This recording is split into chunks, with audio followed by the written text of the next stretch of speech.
Kira's heart pounded in her chest as she stared at the clown beneath her bed. Its eyes, glowing an eerie green, seemed to bore into her soul.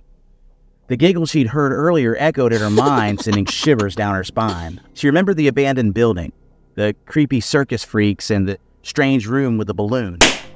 But most of all, she remembered James. Where had he gone? Was he safe? Gathering her courage, Kira crawled out from under her bed and grabbed the nearest weapon she could find. A heavy lamp. She held it aloft, ready to strike if necessary. "Who are you?" she demanded, her voice trembling. The clown didn't answer.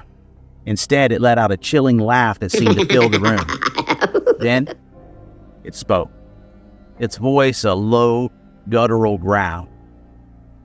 "You should have stayed in the circus, little girl. Now, you're stuck here with me." Kira felt a wave of fear wash over her. She backed away slowly, the lamp still raised. "Where's James?" she demanded again. The clown's eyes narrowed. "He's gone." Kira's heart sank. "Gone? Where?" The clown simply smiled. Cruel, twisted grin that sent shivers down Kira's spine. "Let's just say he's in a better place." As the clown lunged at her, Kira swung the lamp, connecting with its head. The creature stumbled backwards, clutching its head, but before Kira could strike again, the clown vanished into thin air. Alone and terrified, Kira tried to figure out what to do. She knew she had to find James, but how?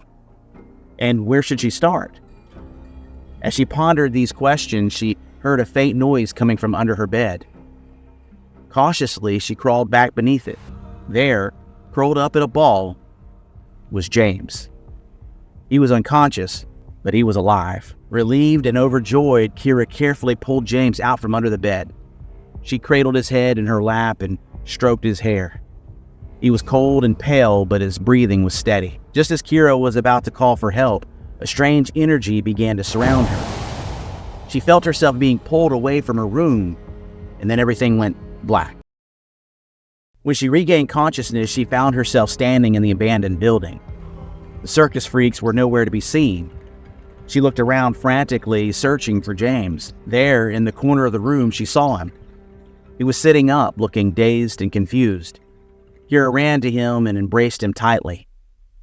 "We're safe," she whispered, tears streaming down her face. The events of the past few hours were surreal, almost like a dream, but the fear and the pain they had experienced were all too real. As they continued to walk, Kira couldn't help but notice James' odd behavior. He seemed distant, almost absent.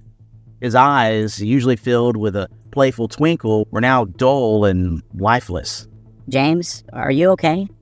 Kira asked, concern lacing her voice. James turned to her, his expression blank. "I'm fine," he replied, his voice flat. Kira wasn't convinced. She knew something was wrong. She remembered how James had reacted when they first encountered the circus freaks. He had seemed scared, yes, but definitely more excited than scared. He was acting like he didn't care. As they walked, Kira began to question everything she knew about James. Who was he really? What was his connection to the circus freaks? She knew him most of her life, but how much had she really known him? As days turned into weeks, Kira's suspicions grew stronger. She began to investigate James' past, trying to find any clues that might explain his strange behavior. But the more she dug, the more confused she became. One day, while searching through James's belongings, Kira found a hidden diary. She hesitated for a moment, then opened it. The pages were filled with cryptic entries, and she couldn't understand any of it. It's like it was written in a code that she couldn't decipher. As she tried to make sense of the diary, a strange feeling washed over her. It was as if she were being watched. She looked up, but there was no one there. Fear gripped Kira as she realized that she might be in danger. She knew that whatever secrets James was hiding, they were dangerous, and she was determined to uncover the truth, no matter the cost. Kira left James's room as fast as she could, hoping he wouldn't find out she had been in there violating his privacy. There was more to James than what he let on.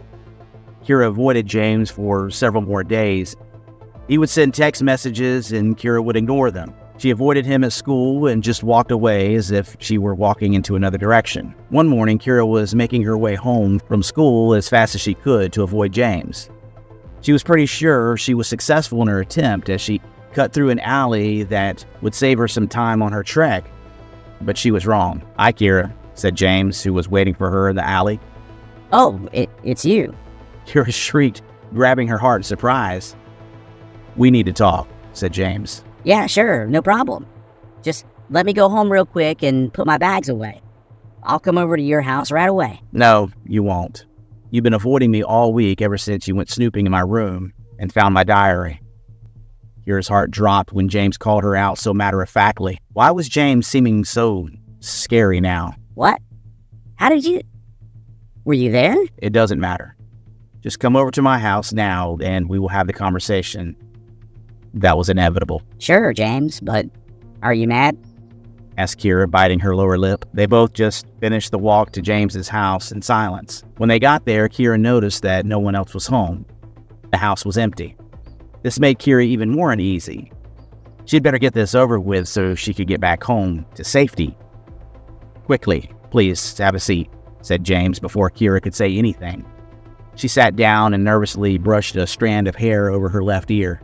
"Let's talk about this," said James as he gestured toward the diary that was sitting on the coffee table between them. I hadn't noticed it had been there before, but here it was in all its glory, just sitting there like any old book, fully exposed for the whole world to see. Sure. Okay. "What do you think is in there, Kira?" I don't know. Some of your thoughts and feelings about life? Look, I'm really sorry, James. I never should have. "It's okay, Kira. I want you to read what's inside. But I just want to prepare you for what will happen next." What do you mean? What will happen if I read your diary? "Everything will change. Our relationship will never be the same. But it's been going down that path for a while now," said James, looking down at the ground with a sad smile on his face. James, you've been my friend for years. What are you even talking about? Are you going to stop being my friend just because of this? Again, I'm so sorry. I'm just glad you're safe after everything we went through just a few weeks ago. Kira was trying to get all of her feelings out as fast as she could. They had all been bottled up for so long she couldn't speak as fast as her heart and mind could project her thoughts. "Kira, what do you remember of that day we went to the circus?" I try not to remember anything, honestly. But I remember it all. "You remember how frightened you were?" Of course. It's the most scared I've ever been. "Not exactly. You've been scared like that before. Once. A long time ago." No, not really. That's the most I've ever been scared, James. "I think it's time you look at the diary," said James with another oddly sad smile on his face. Are you sure? Kira was confused as to why James would change the subject so abruptly, but also relieved because she didn't want to keep arguing about being so scared before. That was weird. And why did he want her to read the diary so bad anyway? Now that she held it in her hands again, she felt as if she were violating a secret trust. Kira reluctantly opened the cover and started scanning through the pages. She was in complete shock. This was not right. There's no way this could be accurate. Yet, here she was reading it with her own two eyes. How's this possible? Asked Kira in disbelief. James remained quiet and Kira just kept flipping through the pages. Pages with writing that belonged to her. This was her diary. She'd written it. All of it. Why did James have it? She was about to ask him just that when she found an excerpt from her 6-year-old self. Kira kept reading and then remembered that day. A day she had worked hard to forget. Her dad came home drunk and started hitting her mother. Her mother threw a knife at her father in self-defense. They were always fighting each other. When the knife glanced off her father's shoulder, that put him in an even stronger rage, so he grabbed his gun he kept hidden in the closet and shot her mother. Yelling loudly, he turned the gun on himself, and then the room was quiet. Kira was hiding in the bathroom the whole time, trying to be quiet so nobody would hurt her. She ran out the door and found the nearest house with an unlocked door. That's when she met James. He was there in the living room and told her he would hide her and keep her safe. He had been doing that ever since. And realization started to seep into Kira's mind. She looked up from her book, and James was gone. Not only was he gone, but the house was not the same either. Kira looked around and the room came into focus. The house was empty and abandoned. It appeared to have been that way for many years. Kira just sat down on the floor, dropped her diary, and began to sob. After a few moments, she looked at her diary again and noticed that it fell at an odd angle. With a passive and numb movement of her hand, she picked it up again. There was some writing she hadn't recognized before. It didn't look like hers. She read, "You can take care of yourself now. You are so brave. Live." And that's all we have for today. I really appreciate everyone watching. I hope you enjoyed part 1. If you haven't seen part 1, you should have watched that one first. But if you haven't, go ahead and watch that, and then you can watch this again, and it'll all make sense together. I did this because I had some people ask for a part 2. I had an idea of where this was going to go, but I wanted to keep it short and condensed, so I only wrote the first part and did the first video last week. So I decided, let's go further with the story and what was in the head, and here you have it. So this was all due to your recommendation, and I appreciate that. I enjoyed taking this to its fullest extent and seeing what happened. So thank you. I hope you enjoyed watching, and we will see you next time.